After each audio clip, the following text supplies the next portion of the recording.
నమస్కారం. ఈ స్టోరీ నచ్చితే సబ్స్క్రైబ్ చేసుకొని ఒక లైక్ తీసుకోవచ్చు కదా. ఇప్పుడైతే కథలోకి వెళ్ళిపోదాం. ఆలస్యం చేయకుండా తినండి. ఇది మీకోసమే వేశాను. ఇది లైట్గా వేసాను, మరీ ఎక్కువైతే వేయలేదు. మీకు తప్పకుండా నచ్చుతుంది అని సిరి అనగానే వంశీ ఇబ్బందిగా ఒక నవ్వు నవ్వాడు. ఆ నవ్వు చూసిన సిరికి అర్థమైంది వంశీ అయితే కడుపు నిండా టిఫిన్ చేశాడు అని, అతని స్టమక్ ఖాళీ లేదు అని. కొంచెం తినరాదు, మీకోసమే వేశాను అంటుంది మళ్ళీ. ఆమె మనసుని బాధ పెట్టడం ఇష్టం లేక రొట్టె ముక్క తీసుకొని చట్నీ మిక్స్ చేసి తిన్నాడు. నోటికి ఎంతో రుచిగా అనిపించింది. ఎలా ఉంది వంశీ గారు? ఆతృతగా అడిగింది. బాగుంది సిరి, కానీ ఇప్పుడైతే తినలేను. ప్లీజ్ ఏమనుకోకు, నా స్టమక్ ఇప్పటికే ఫుల్. ప్లీజ్ అంటాడు. పర్లేదు వంశీ గారు, నేను మీకోసం రేపు మళ్ళీ రొట్టె వేస్తాను, ఇడ్లీ మాత్రం వేయను అన్నాడు వాటర్ తాగుతూ. 2 పూరీలు చాలక సిరి తన చిన్న బొజ్జులో రొట్టె కూడా వేసింది. దిబ్బ రొట్టెలో టమాటా చట్నీ నిజంగానే సూపర్ ఉంటుంది కదా. అవును, ఇవన్నీ కింద పెట్టి వస్తానని సిరి ప్లేట్ తీసుకొని సింక్లో వేసి నీట్గా కడిగి స్టవ్ క్లీన్ చేసి హాల్లోకి వచ్చి టీవీ ఆన్ చేసింది. సిరి, ఇక్కడెందుకు కూర్చున్నావు? మరి ఇంకెక్కడ కూర్చోను? టీవీ ఛానల్ మారుస్తూ అడిగింది. పిచ్చిదానా, ముందు వెళ్ళి వంశీకి ఏం కావాలో చూడు. తను ఒక్కడే రూమ్లో ఉన్నాడు కదా, తనని అలా వదిలేసి నువ్వేంటి సినిమా చూస్తున్నావు? సిరి నెత్తిన ఒక్కటేసింది భవాని. అబ్బా పిన్ని, ఇప్పుడే ఆయన టిఫిన్ చేశారు, చేస్తే చెయ్యని. నువ్వు మాత్రం గది నుండి అయితే బయటికి రాకు, వచ్చావంటే బాగోదు చెప్తున్నా. ఏంటి పిన్ని, నువ్వు నన్ను ప్రశాంతంగా టీవీ కూడా చూడనివ్వవా అంటుంది. సిరి, వద్దులే వెళ్తున్నాను అని చెప్పి వంశీ రూమ్కి వచ్చింది. సిరి బెడ్ మీద కూర్చొని కాంతమ్మతో ఫోన్ మాట్లాడుతున్నాడు వంశీ. నాకు ఇంకా ఏం తెలీదమ్మా, ఎప్పుడు పంపిస్తారో? లోపలికి వచ్చిన సిరిని చూస్తూ అన్నాడు. వచ్చే ముందు ఒక మాట చెప్పు నాన్న, వాళ్ళు ఎంతమంది వస్తున్నారో కూడా చెప్పు. భోజనం చేయాలి కదా. ఎందుకమ్మా నీకు అంత శ్రమ? నేను హోటల్లో భోజనం పురమాయిస్తాను అంటాడు. వద్దు నాన్న, పుష్ప ఉంది కదా, తను నిన్నటి నుంచి అన్నీ ఇక్కడే వంటలు చేయాలంటే చాలు ఉబ్బి తప్పిపోయి మరి అన్నీ తనే వండేస్తుంది, మిగిలిన కూడా తనే పట్టుకొని పోతుంది అంటుంది. అదైతే నిజమే, అయినా ఆవిడతో ఎందుకమ్మా అంత క్లోజ్గా ఉంటావు అని అడుగుతాడు. మనిషి తిండిపోద్దు కానీ మనసు మాత్రం మంచిది నాన్న, అందుకే తనతో ఉంటాను. ఇంతకీ బుజ్జమ్మ ఎలా ఉంది? బుజ్జమ్మ బాగానే ఉందమ్మా. పక్కన కూర్చొని వంశీ మాటలు వింటున్నా సిరి బుజ్జమ్మ ఎవరా అని వంశీకేసి నొసలు చిట్లించి మరీ చూసింది. ఇద్దరు టిఫిన్ చేశారా? ఇప్పుడే. నువ్వు తిన్నావా అంటాడు వంశీ. పుష్ప బయట నుండి తెస్తాను అంది.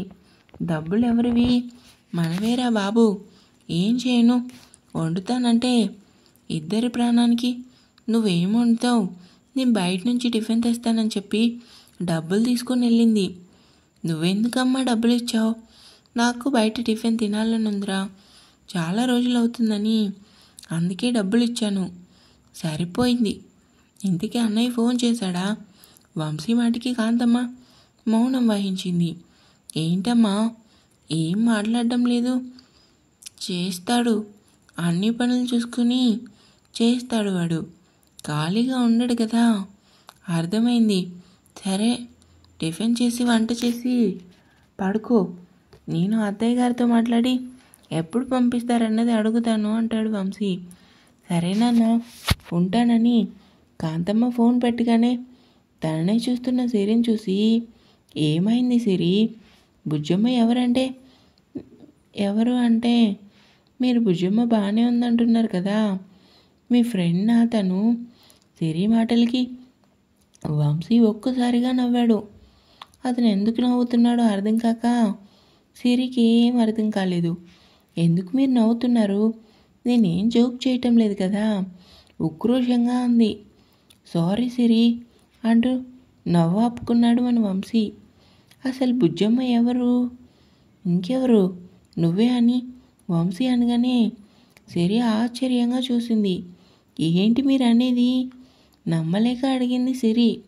అవును అంటాడు వంశీ. కానీ నా పేరు సిరి కదా, బుజ్జమ్మ అని మళ్ళీ పేరు ఎందుకు పెట్టారు? నేను ముద్దుగా నిన్ను బుజ్జమ్మ అనే పిలుచుకుంటాను.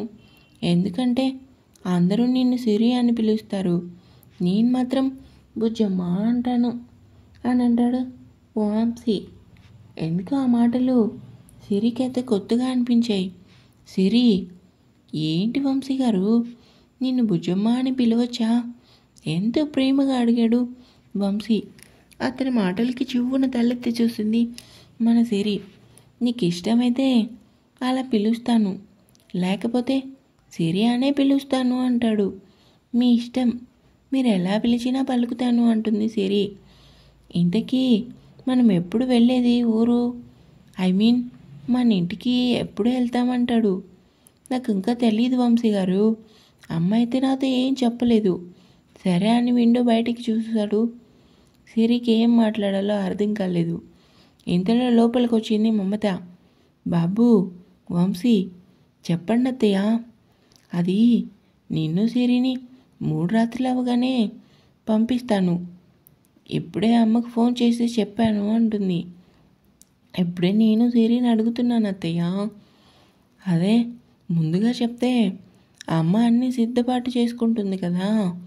సరే అత్తయ్య, ఇంటికి ఎంతమంది వస్తున్నారు? ఎవరు రారు బాబు, వస్తే మీతో పాటు 3 వస్తారు అంతే అంటుంది. సరే అత్తయ్య అని వంశీ అనగానే మమత బయటికి వెళ్ళింది. అంటే రేపు ఒక్కరోజే నేను ఇంట్లో ఉంటానా? ఆ ఆలోచన రాగానే సిరి ముఖమంతా మారిపోయింది. తెలిసిన వాళ్ళు పొలం కోసం ఫోన్ చేయటంతో వంశీ ఫోన్ తీసుకొని వరండాలోకి వెళ్ళాడు. ఇంకా ఉంది, మీరైతే లైక్ చేసి సబ్స్క్రైబ్ చేసుకోవడం మర్చిపోవద్దు. అలాగే ఈ స్టోరీ ఎలా ఉందో కమెంట్ చేసి చెప్పండి. అలాగే అన్ని లవ్ స్టోరీలు కాకుండా ఈసారికి ఫ్యామిలీ స్టోరీతో అడ్జస్ట్ అవ్వండి ప్లీజ్.